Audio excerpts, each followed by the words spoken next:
Hi friends, இன்றைக்கி ஒரு diet recipe தான் பார்க்க போகிறோம். காலையிலையும் சாப்பிட்டுக்கலாம், ஈவினிங் சாப்பிட்டுக்கலாம்.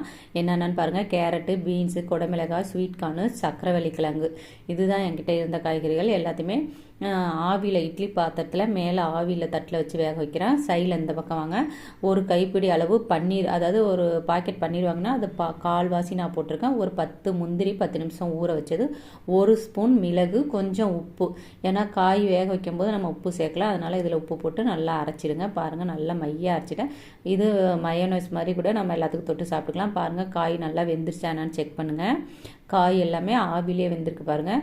தண்ணியில் வேக வச்சிங்கன்னா தண்ணியில் அந்த சத்தெல்லாம் போய்ட்டு வேஸ்ட் ஆகிடும். இந்த மாதிரி ஆவியில் வேக வச்சுட்டு அதை ஒரு பாத்திரத்தில் மாற்றிடுங்க. இந்த அரைச்ச மயோனைஸையும் ஒன்றா மிக்ஸ் பண்ணுங்கள்.